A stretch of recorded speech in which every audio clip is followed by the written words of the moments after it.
pada malam ini kita akan membahas bersama-sama salah satu isu yang kontroversial, yang kerap kali menjadi bahan perdebatan, yang kerap kali menjadi bahan perbincangan, khususnya di masa-masa manusia menghadapi hal-hal yang luar biasa di dunia ini, yakni angka yang terdapat di dalam kitab Wahyu, yaitu angka 666. Yang kita bicarakan adalah apa yang kerap kali di dalam bahasa Inggris disebut dengan istilah the number of the beast, atau bilangan si binatang itu. Nah, bilangan si binatang ini itu terdapat di dalam kitab Wahyu. Mari kita melihat teksnya. Wahyu pasal 13 ayat 16 sampai dengan ayat yang ke-18 yang akan mendasari presentasi kita pada malam ini. Wahyu 13 ayat 16 sampai ayat 18 tertulis seperti ini.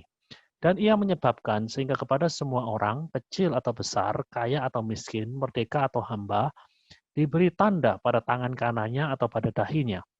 Dan tidak seorang pun yang dapat membeli atau menjual selain daripada mereka yang memakai tanda itu, yaitu nama binatang itu atau bilangan namanya. Ayat yang ke-18 dari Wahyu pasal 13 tertulis, yang penting di sini ialah hikmat. Barang siapa yang bijaksana, baiklah ia menghitung bilangan binatang itu. Karena bilangan itu adalah bilangan seorang manusia, dan bilangannya ialah 666. Nah, Bapak, Ibu, serta saudara-saudara sekalian, di dalam sejarah penafsiran, ini atau teks yang baru saja kita baca ini adalah salah satu bagian yang kerap jadi objek spekulasi. Nah, sejak beratus-ratus tahun silam, manusia mencoba untuk menerka apa sih yang dimaksud dengan angka 666 ini. Kalau kita perhatikan, ada beberapa orang yang kemudian mengkaitkan angka 66 ini dengan beberapa figur penting di dalam sejarah dunia. Seperti Napoleon Bonaparte, seperti Adolf Hitler, seperti Ronald Wilson Reagan, seperti Michael Gorbachev, seperti Bill Gates, seperti Saddam Hussein, Barack Obama, dan banyak lagi yang lainnya. Nah, jadi angka 66 ini dikaitkan dengan orang-orang tersebut. Nah, bagaimana keterkaitannya?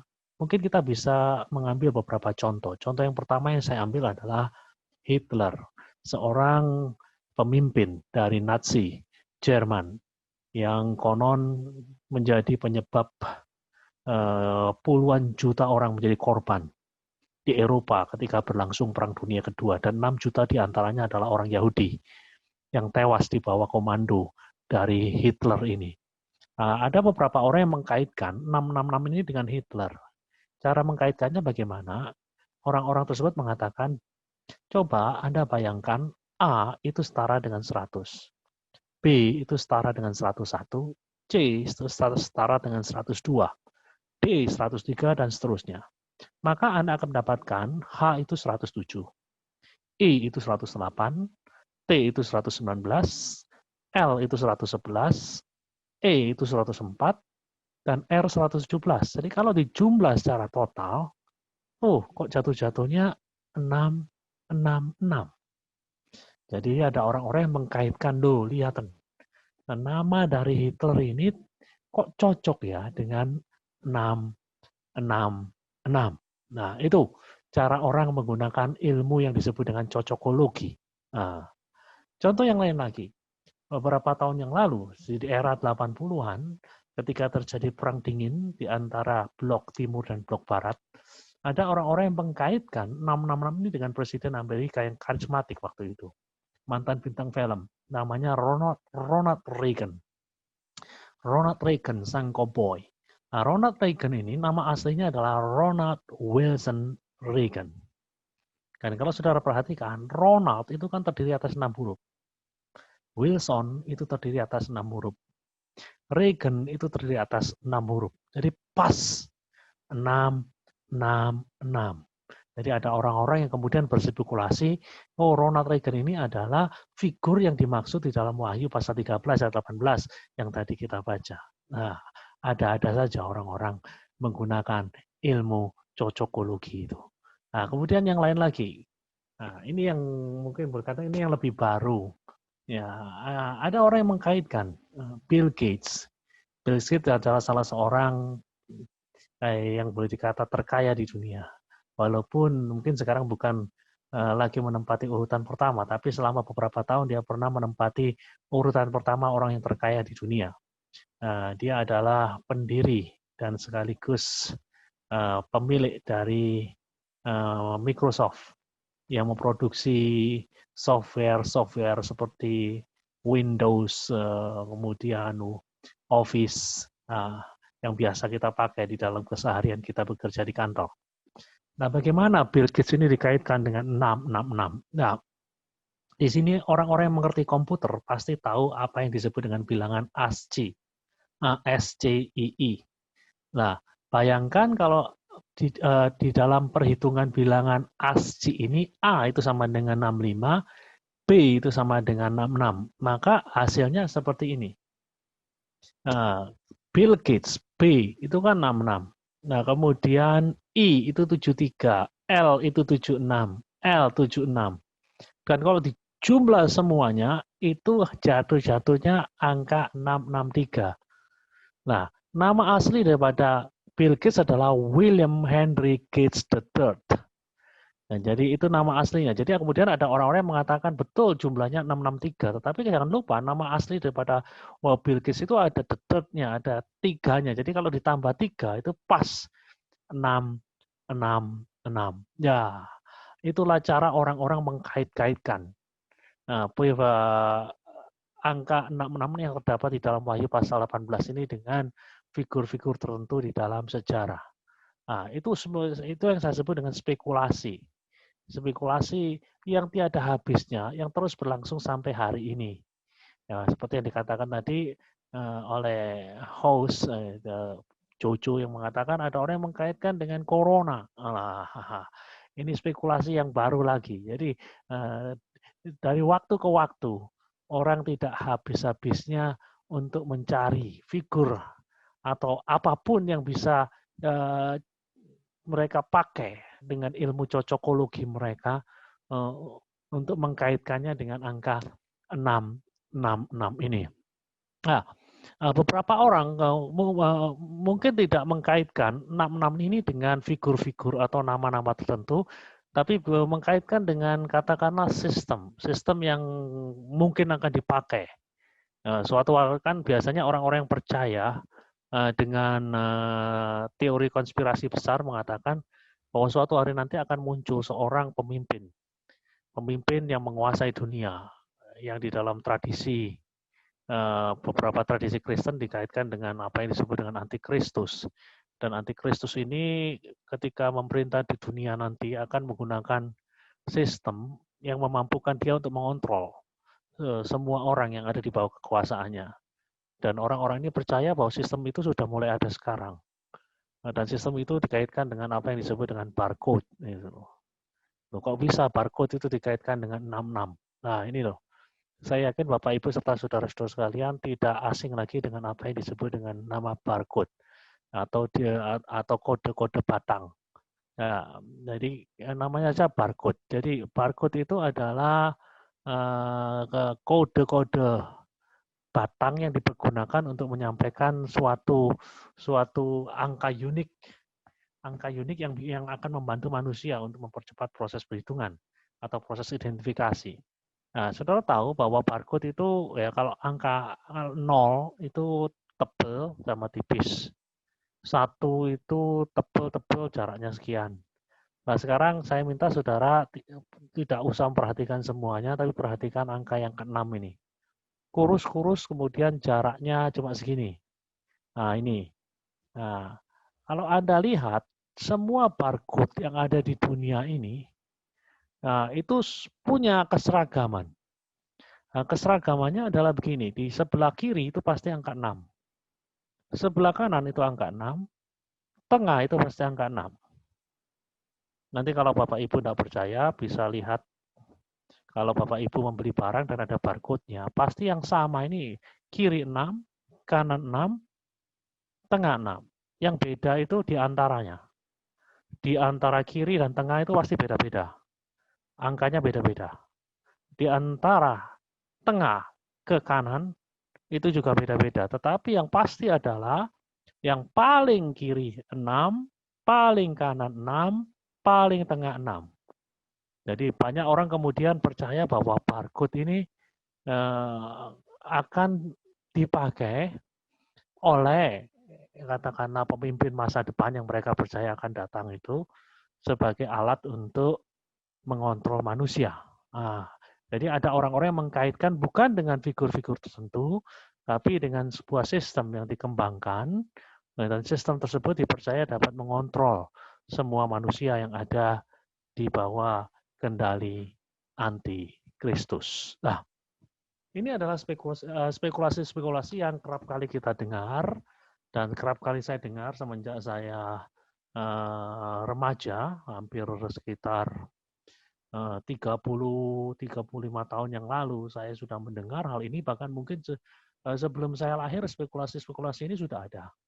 Namun, saya ingin mengatakan kepada saudara-saudara sekalian, ada permasalahan dengan pendekatan semacam ini. Karena apa? Pendekatan semacam ini mengabaikan konteks. Jadi mengabaikan konteks. Saya ingin mengatakan, teks tanpa konteks itu bisa menjadi apa saja di tangan yang menafsirkannya.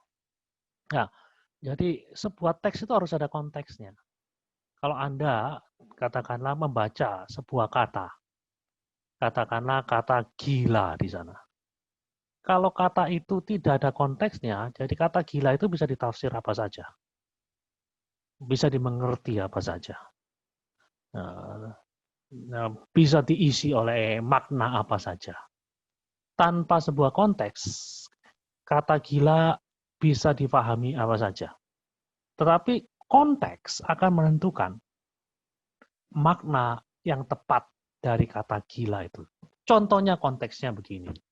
Kalau konteksnya di dalam cerita tersebut, ya katakanlah, di dalam cerita tersebut ada dua orang sahabat yang dari kecil berteman, dan salah seorang dari antara mereka begitu bodoh, tidak naik kelas sampai 3 kali, dan kemudian suatu waktu mereka harus berpisah, dan 20 tahun kemudian mereka bertemu. Dan rekan dari orang yang bodoh ini ketika bertemu dia kaget luar biasa. Karena ketika dia bertemu dengan temannya ini telah berubah menjadi seorang yang cemerlang, jadi seorang yang brilian. Katakanlah dia mendapatkan penghargaan untuk menerima hadiah Nobel di bidang fisika. Dan ketika dia bertemu dengan dia mengatakan, gila kamu. Gila kamu. Kata gila ini ada konteksnya. Jadi karena kata gila ini ada konteksnya, kita bisa mengerti. Kata gila ini bukan berarti umpatan. Tapi sebuah ungkapan kekaguman. Bagaimana dia tidak kagum. Karena pada waktu dia kecil, dia begitu bodoh, tapi 20 tahun kemudian dia menjelma menjadi seorang profesor yang memenangkan hadiah Nobel. Jadi kata gila ini bukan berarti umpatan, bukan berarti kemarahan, bukan berarti ejekan, tetapi sebuah kekaguman. Tapi sekali lagi, kontekslah yang menemukan makna dari sebuah teks. Tanpa adanya konteks, teks itu bisa berarti apa saja. Dan banyak orang yang membaca kitab Wahyu itu memisahkan begitu saja.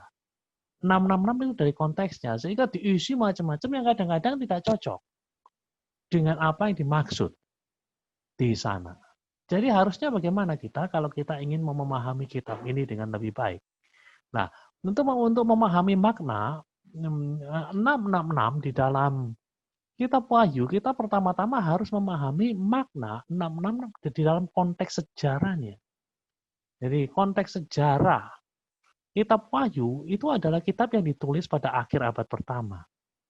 Kitab Wahyu itu bukan ditulis pada akhir abad ke-20 atau pada awal abad ke-21.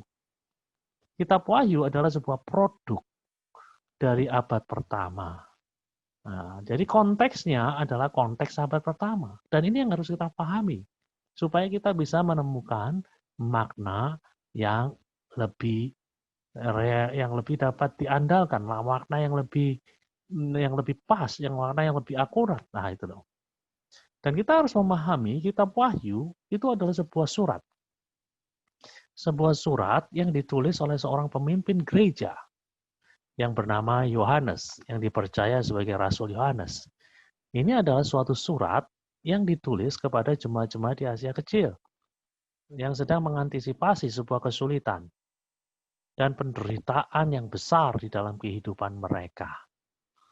Nah, jadi ini adalah surat pengembalaan, surat seorang gembala kepada jemaat-jemaatnya yang sedang menghadapi ancaman aniaya besar. Jadi jangan heran kalau di dalam surat tersebut ada begitu banyak nasihat-nasihat untuk bertahan, ada begitu banyak nasihat-nasihat untuk menanggung derita dan lain sebagainya. Nah, memang benar dari isi surat tersebut, kita yang hidup di abad ke-21 ini memandangnya kok gitu ya suratnya, kok aneh ya, kok begitu sulit dimengerti ya. Oleh karena ada begitu banyak hal-hal yang tidak bisa kita cerna dengan mudah. Karena tampaknya surat yang ditulis oleh Yohanes itu ditulis di dalam bahasa simbolis. Ditulis dalam bentuk simbol-simbol yang kelihatannya asing bagi kita. Tapi saya ingin mengatakan kepada saudara-saudara sekalian, meski isi kitab itu terasa asing bagi kita, namun tidak demikian bagi mereka yang hidup pada abad pertama. Jemaat abad pertama yang hidup di Asia Kecil, saya percaya bisa memahami dengan baik makna di balik kalimat-kalimat dan simbol-simbol yang terdapat di dalam kitab Wahyu. Nah, sebagai perbandingan bahwa mereka mengerti tanpa harus dijelaskan, nah, sebagai perbandingan saya akan tampilkan simbol ini. Nah, kalau Anda berasal dari Jawa Timur, tanpa saya jelaskan, Anda bisa mengerti. Ini simbol apa? Ini simbol dari kota Surabaya. Jadi, kalau saya melakukan seminar mengenai topik ini di Surabaya, saya tampilkan gambar ini, saya bertanya kepada para pemirsa yang mendengar saya berbicara, ini apa? Mereka langsung bisa mengatakan Surabaya tanpa saya harus menjelaskan.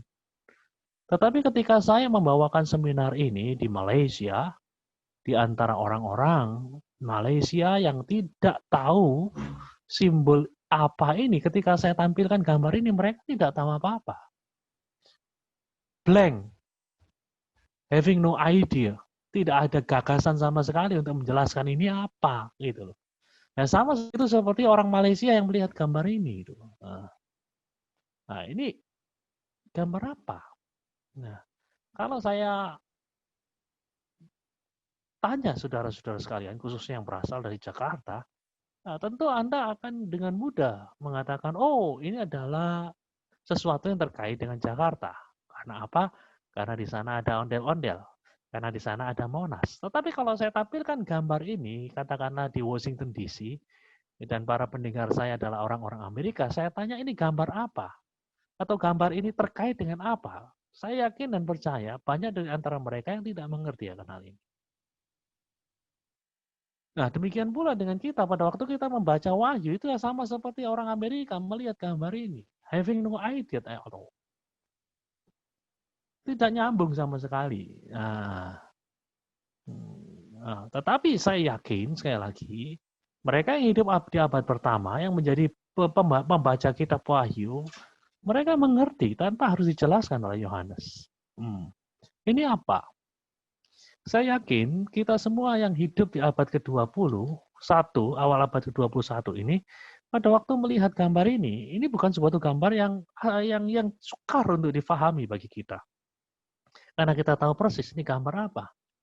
Ini gambar corona, virus corona.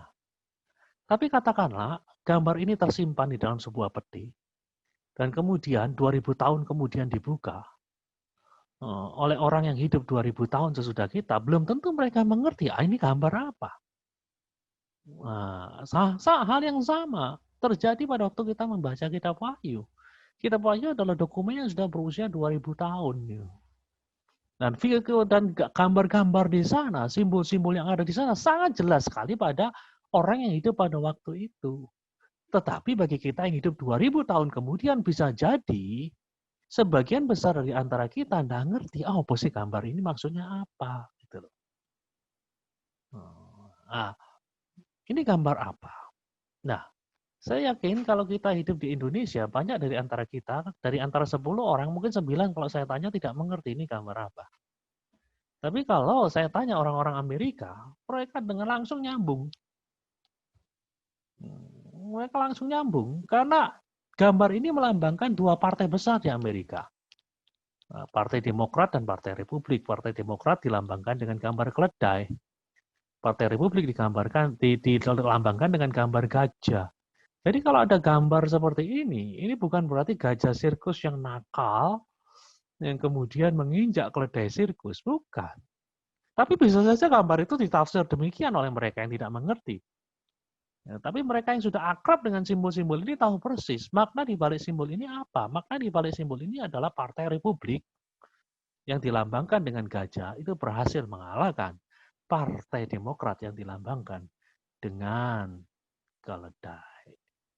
Jadi gambar ini sangat clear, tanpa perlu dijelaskan, orang Amerika ngerti.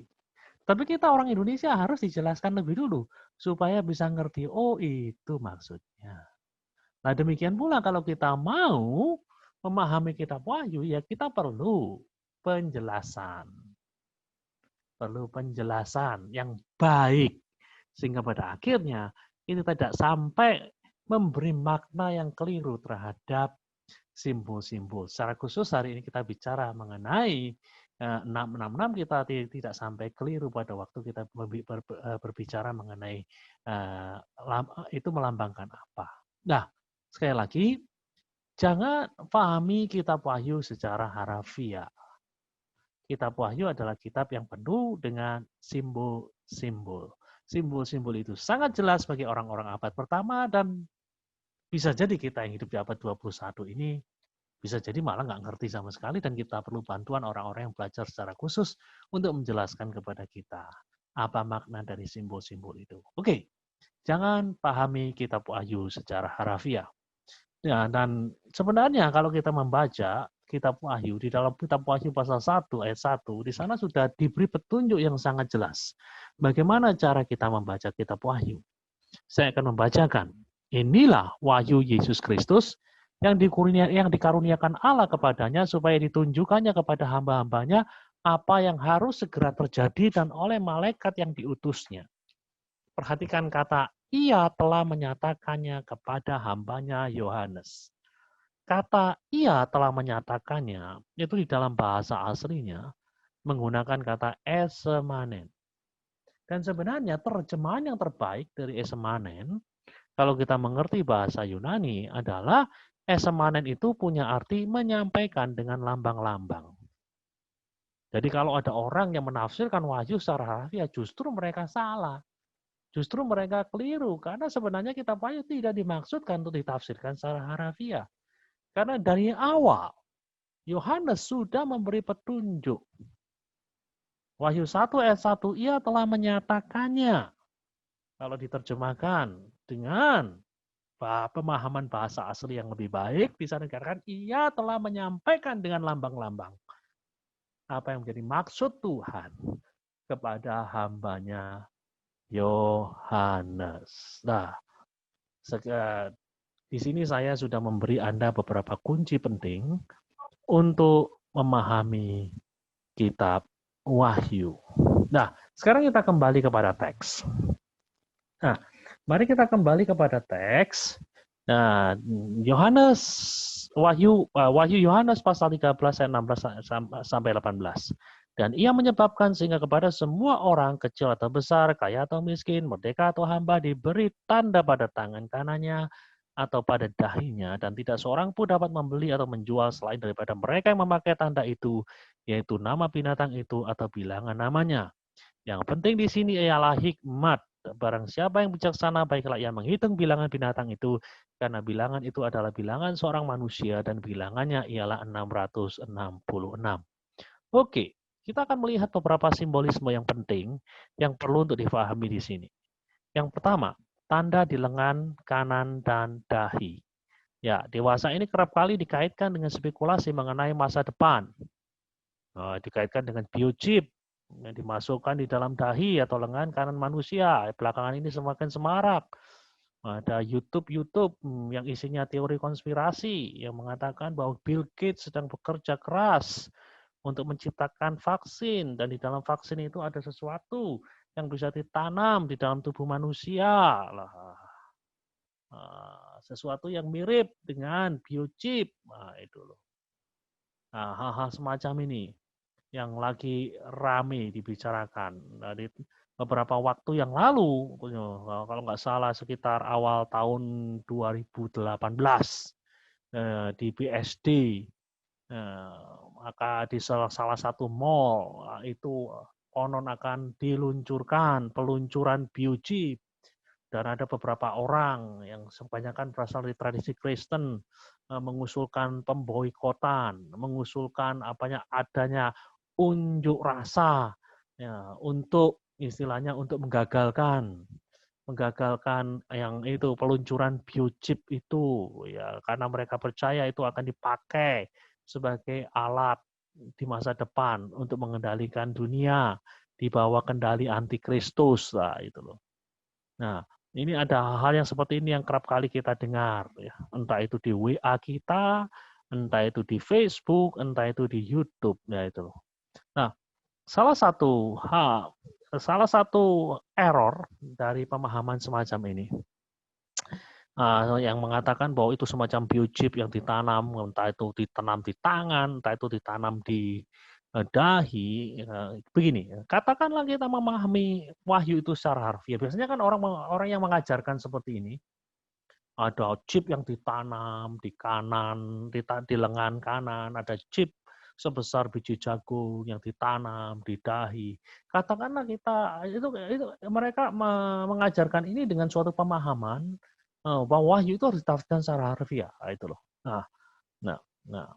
Nah, salah satu error dari pemahaman semacam ini adalah kita harus tahu bahwa kata Yunani yang dipakai untuk tanda, kata Yunani yang dipakai untuk tanda di dalam kitab Wahyu pasal 13 itu adalah karachma. Karachma itu menunjuk pada sesuatu yang bisa terlihat dengan jelas. Misalkan ijazah Anda itu ada karachmanya. Karachmanya apa?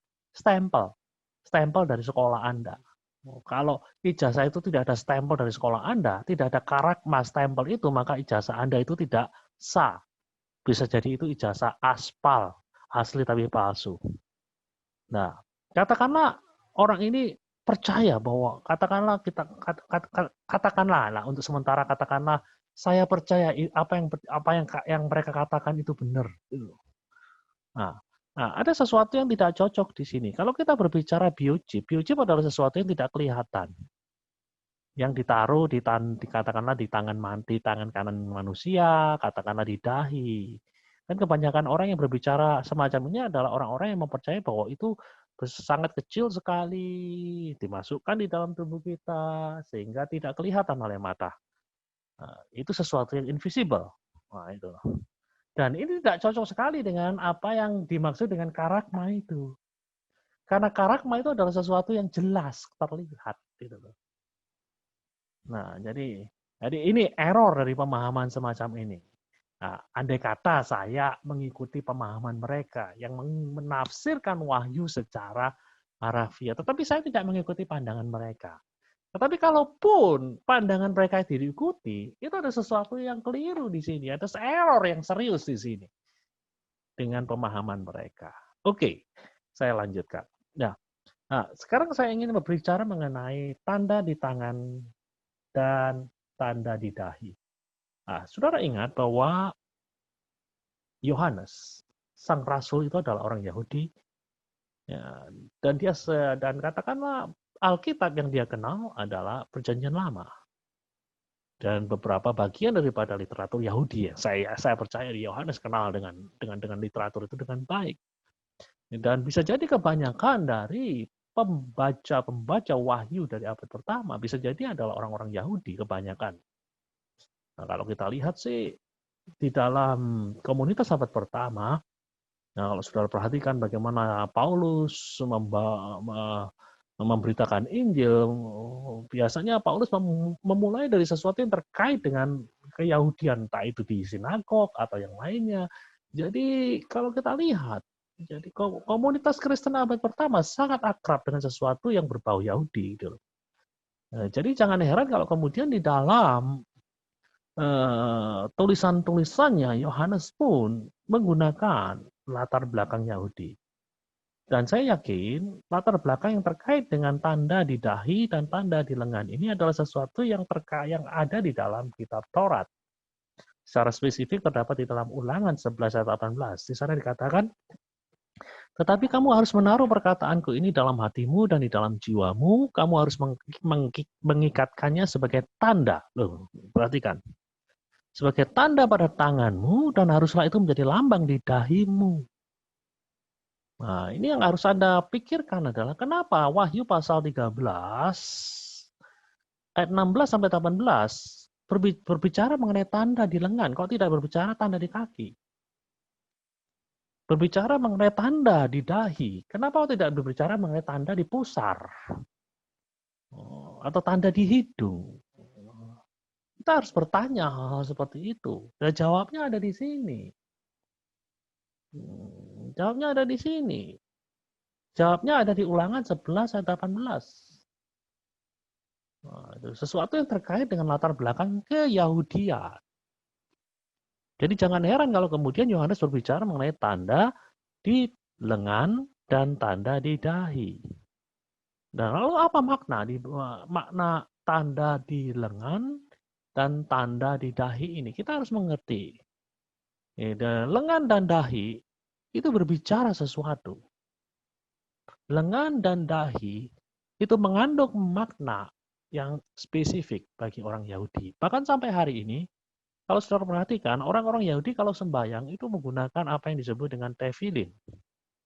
Tefillin itu adalah sebuah kotak yang terbuat dari kayu, modelnya seperti ini.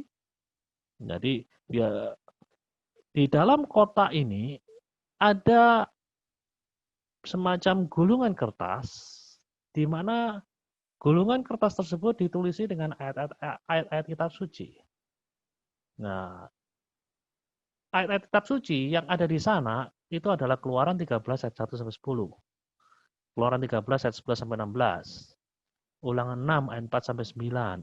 Ulangan 11 ayat 13 sampai 21. Nanti saudara lihat itu. Jadi itu isi tefillin itu yaitu kata-kata dari firman Tuhan yang terdapat di dalam Taurat. Nah, setiap orang Yahudi ortodoks sampai hari ini, kalau mereka berdoa, mereka akan menggunakan tefillin. Dan tefillin itu ditaruh di dahinya. Kalau saudara sempat pergi ke Israel, katakanlah saudara ada di Yerusalem pada hari Sabat, katakanlah saudara sempat mengunjungi tembok ratapan, maka saudara akan ketemu dengan orang-orang yang menggunakan tefillin ini. Kotak hitam ditaruh di dahi. Nah, tefillin di dahi di dalam kitab suci itu melambangkan apa yang tertulis di dalam Taurat itu harus mendominasi pikiran manusia. Jadi tefillin tersebut ditaruh di dahi itu ada tujuannya. Tujuannya adalah untuk mengingatkan orang-orang Yahudi bahwa mereka dalam berpikir atau paradigma pikiran mereka itu harus sejalan dengan Taurat gitu loh. Jadi tanda di dahi dengan demikian melambangkan pola berpikir kita, paradigma berpikir kita, cara berpikir kita. Itu tefillin di dahi. Nah, selain ditaruh di dahi, tefillin juga ditaruh di sini, di lengan. Makanya kan tandanya tanda di dahi dan tanda di tangan. Lah, kalau tanda di lengan ini melambangkan apa? Nah, tefillin yang di lengan, yang dipasang di dalam posisi, jadi saudara lihat ini, tefillinnya itu ditaruh di istilahnya di lengan atas. Nah, di lengan atas itu di dekat otot yang namanya bicep gitu ya. Nah, itu kalau saudara lihat, posisi itu berdekatan dengan hati. Nah, itu melambangkan bahwa Taurat bukan hanya harus diketahui. Taurat harus menjadi fokus dari cinta dan keinginan. Dan menjadi fokus dari cinta dan keinginan kita, namun harus terpancar kuat di dalam roh kita melalui hati kita. Jadi tefillin di lengan yang dipasang dalam posisi yang berdekatan dengan hati melambangkan bahwa Torah bukan hanya harus kita ketahui. dan menjadi fokus dari cinta dan keinginan kita, namun juga harus terpancar kuat di dalam roh kita melalui hati kita. Nah, dengan demikian nantinya akan terwujud di dalam perbuatan-perbuatan kita.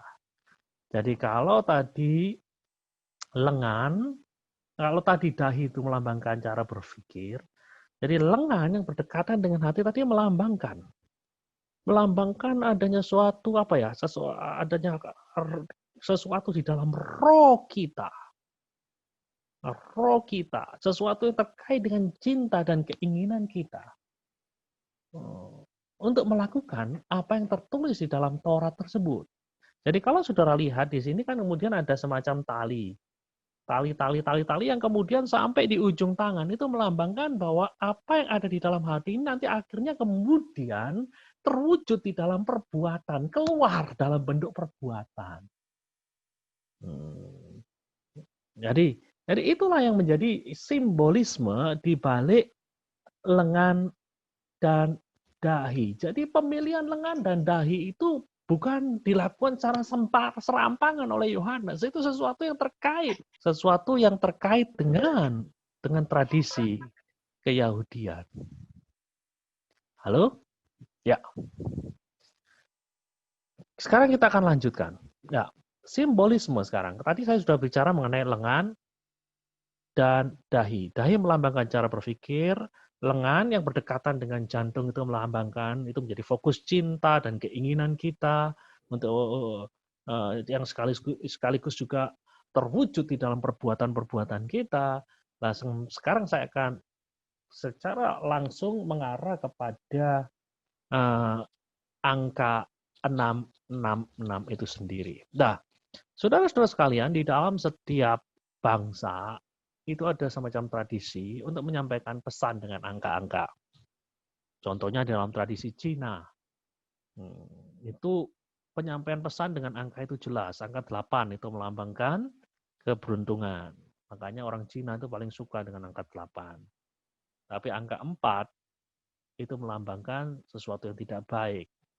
Melambangkan kemalangan, kematian. Itulah sebabnya kalau saudara pergi ke Hong Kong, ke Cina, mau cari hotel lantai 4 itu tidak ada.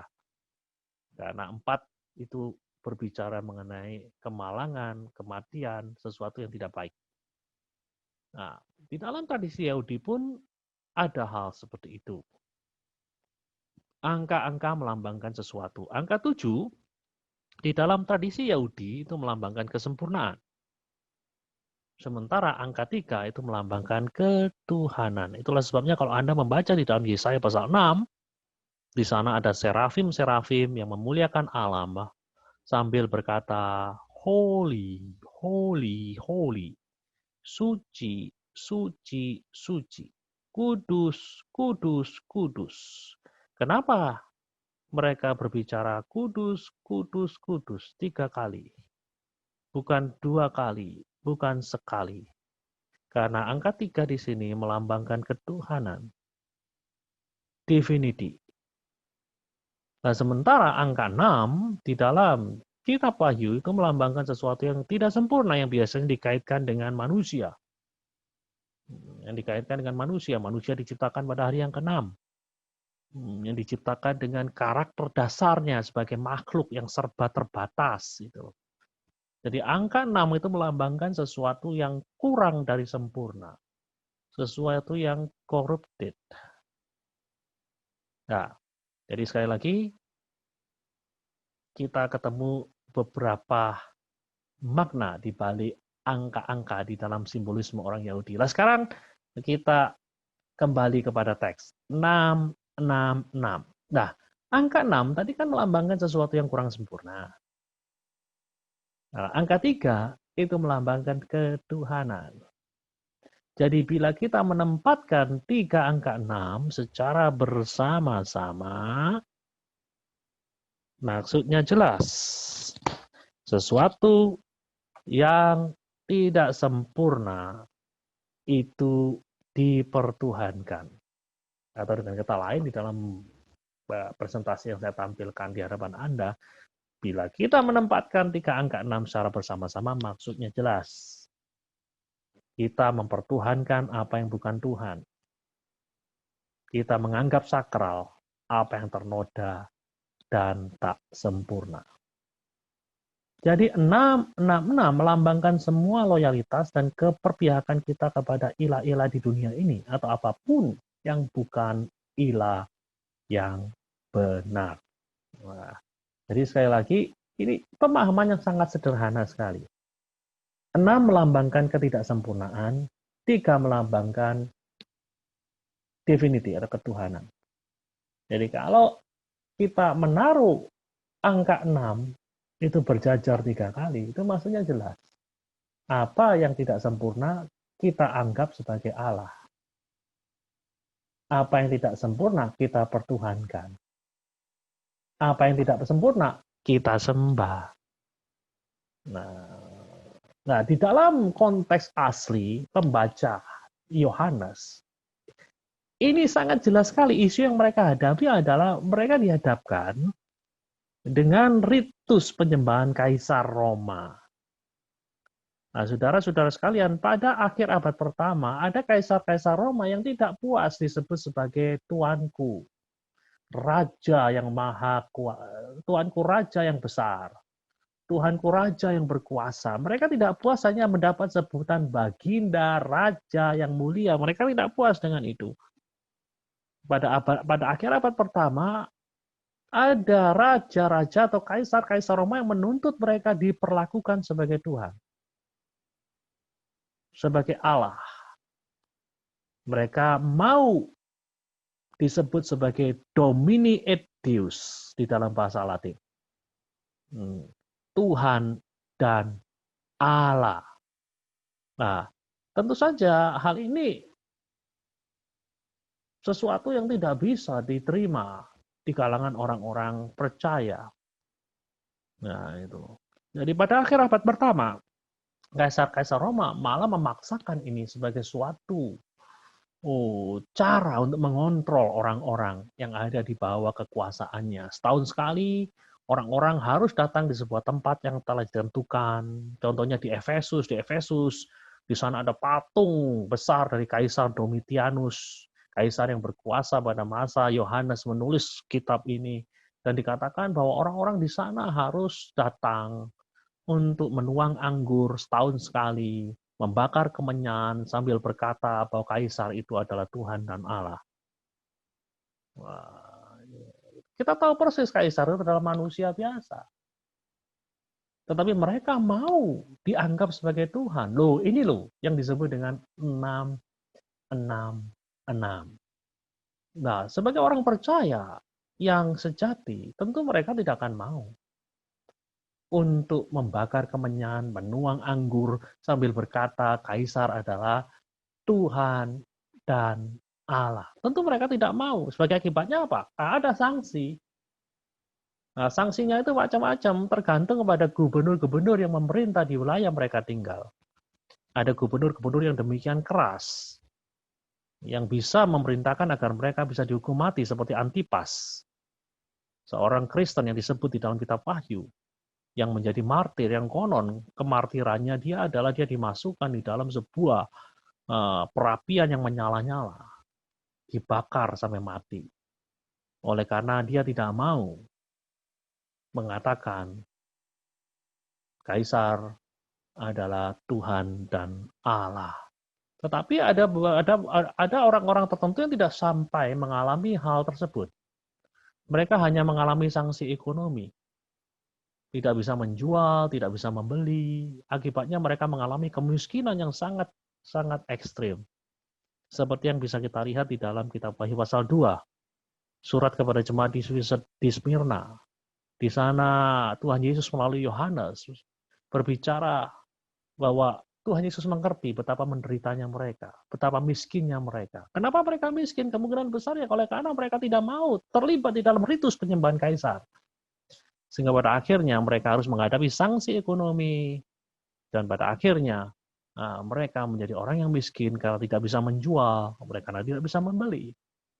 Dan saudara-saudara sekalian, apa yang ditulis dalam kitab Wahyu itu adalah sesuatu yang istilahnya ya tidak berbicara, katakanlah sesuatu yang sangat jauh sekali dari saat kitab itu ditulis.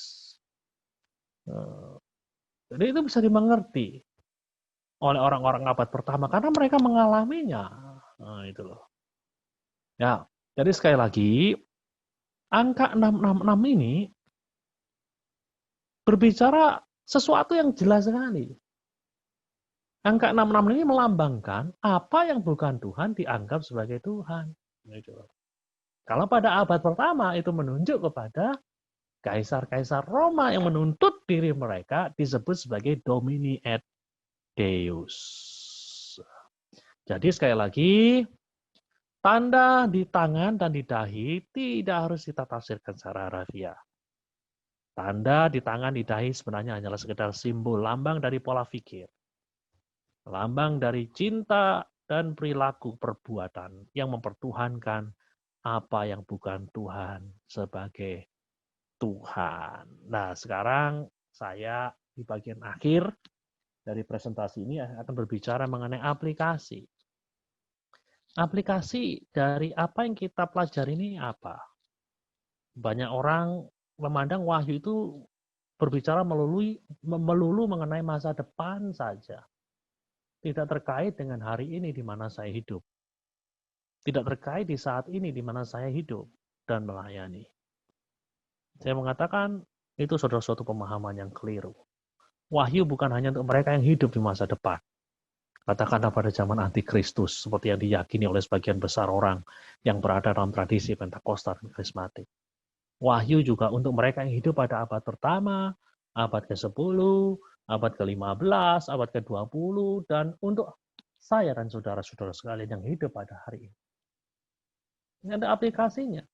Kita berbicara tadi mengenai 666. 666 adalah apa yang bukan Tuhan yang kemudian dipertuhankan. Jadi sebenarnya kalau kita berbicara mengenai apa yang bukan Tuhan yang dipertuhankan itu tidak perlu nunggu sampai nanti kan suatu hari nanti katakanlah. Di zaman yang katakanlah kalau zaman itu ada zaman antikristus.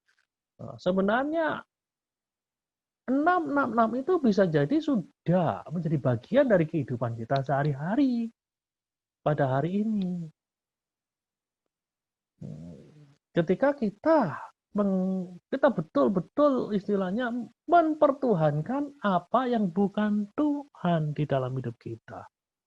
Contohnya, saya ingin mengatakan kepada Anda, kita sedang mengenakan tanda binatang ketika kita menganggap sukses sebagai hal yang terpenting di dalam hidup ini. Jauh lebih penting daripada Tuhan. Sukses bukan Tuhan. Ini aplikasi yang lebih jauh sebenarnya. Aplikasi istilahnya extended application. Aplikasi yang lebih jauh daripada 666 ini. Apa yang bukan Tuhan yang kita pertuhankan.